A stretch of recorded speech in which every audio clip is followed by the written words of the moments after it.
নমস্কার বন্ধুরা, আমি আলপনা সিম্পল এন্ড টেস্টিতে আপনাদের সবাইকে স্বাগত। আজকের আমি শেয়ার করব মুসুর ডাল দিয়ে কুমড়ো শাকের একটি রেসিপি। আমার চ্যানেলে নতুন বন্ধু হলে আমার চ্যানেলটিকে সাবস্ক্রাইব করে পাশে থাকার অনুরোধ রইল। অলরেডি যে বন্ধুরা আমার পাশে আছেন তাদেরকে জানাই অসংখ্য ধন্যবাদ। এই রেসিপি বানাবার জন্য যা যা লাগবে আপনাদের একবার দেখিয়ে দিই। এখানে 150 গ্রাম ডাল ধুয়ে পরিষ্কার করে জল ছড়িয়ে রেখে দিয়েছি। এখন ডালটা সাইডে রেখে বাকিগুলো দেখিয়ে দেব। বড় পেঁয়াজের হাফ পেঁয়াজ নিয়েছি, আর এখানে 6টা কাঁচা লঙ্কা চেরা করে নিয়েছি, আর এখানে 10-12 কোয়া রসুন কুচিয়ে নিয়েছি। কুমড়ো পাতা আলাদা করে কেটে ধুয়ে নিয়েছি, আর কুমড়োর ডাঁটা আলাদা রেখেছি। এখন ডালটা সেদ্ধ করে নেব।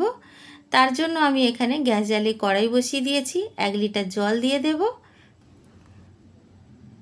এখন জলের মধ্যে যে ডালটা ধুয়ে রেখেছিলাম দিয়ে দেব। ডালটা দিয়ে দেবার পরে যখন এইভাবে ফেনা উঠতে শুরু করবে তখন ফেনাগুলো ফেলে দিতে হবে। এগুলো কিন্তু অনেকটা ময়লা থাকে, আর অনেক সময় এই ফেনার কারণে ডালগুলো অনেক সময় কালো হয়ে যায়। আর এইভাবে যতটা সম্ভব পরিষ্কার করে নিতে হবে।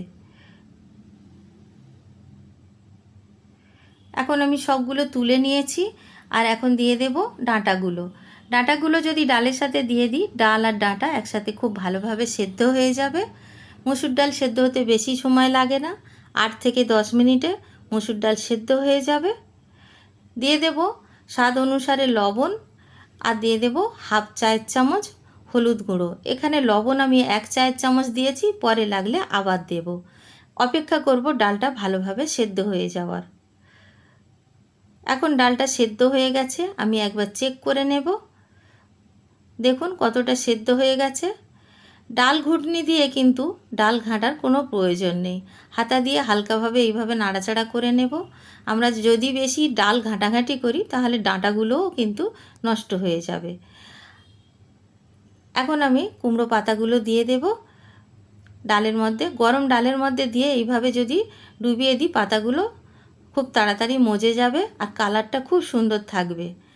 এখন আমি এভাবে রেখে সাইডে রেখে দেব। তড়কা দেওয়ার জন্য আমি গ্যাস জ্বালিয়ে এখানে একটা ফ্রাইং প্যান বসিয়ে নেব। ফ্রাইং প্যানের মধ্যে আমি দিয়ে দেব 1 টেবিল চামচ সরষের তেল। তেলটা খুব ভালো করে গরম করে নেব। দিয়ে দেব 2টো শুকনো লঙ্কা ফাটিয়ে। লঙ্কাটা একটুখানি যখন ভাজা ভাজা মতো হয়ে আসবে দিয়ে দেব সাদা জিরা হাফ চায়ের চামচ। একটু নাড়াচাড়া করে নেব।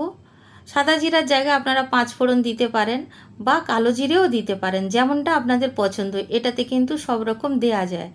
আর আমি এখানে রসুন কুচিগুলো দিয়ে দিলাম। দিয়ে ভালো করে নাড়াচাড়া করে নেব। ভাজতে ভাজতে যখন এইরকম কালারটা চেঞ্জ হয়ে যাবে তখন দিয়ে দেব কাঁচা লঙ্কা, আর পেঁয়াজটাও দিয়ে দিলাম। একসাথে সব ভালো করে ভেজে নেব।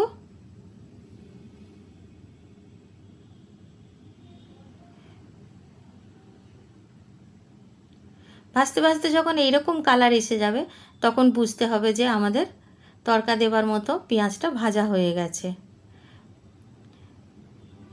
এখন আমি গ্যাসের ফ্লেমটা অফ করে দিয়েছি। একটু নাড়াচাড়া করে নামিয়ে নেব। সাইডে আমার ডালের কড়াইটা ছিল, নিয়ে নিলাম, আর আবার গ্যাসের চুলায় বসিয়ে দিলাম। আর পেঁয়াজের যে তড়কাটা বানিয়েছি সেটা দিয়ে দিলাম। গরম জল করে রেখেছিলাম, দিয়ে দিলাম কিছুটা ফ্রাইং প্যানে নিয়ে, যাতে ফ্রাইং প্যানের মধ্যে কোনো কিছু লেগে না থাকে। সব কিছু নিয়ে নিলাম। ভালো করে নাড়াচাড়া করে দেব। গরম জল দিয়েছি যেহেতু এক্ষুনি ফুট ধরতে শুরু করে দেবে খুব তাড়াতাড়ি। দিয়ে দেব সাদা জিরার গুঁড়ো 1 চায়ের চামচ। আপনারা চাইলে দিতে পারেন, না দিতে পারেন, তবে এরকম যদি কোনো সবজি দিয়ে বা শাক দিয়ে বানাই তাহলে কিন্তু জিরা দিলে বেশ ভালো লাগে খেতে। স্বাদ অনুসারে লবণ দিয়ে দেব। একটু লবণ কম ছিল। দিয়ে দেব 1 চায়ের চামচ চিনি। চিনি দিয়ে দেওয়ার পরে খুব ভালো করে ফুটিয়ে নিতে হবে। 3 থেকে 4 মিনিট ভালো করে ডালটা ফুটিয়ে নেব, যাতে শাকটা ভালোভাবে সেদ্ধ হয়ে যায়। আর দেখুন কেমন দেখতে হয়েছে।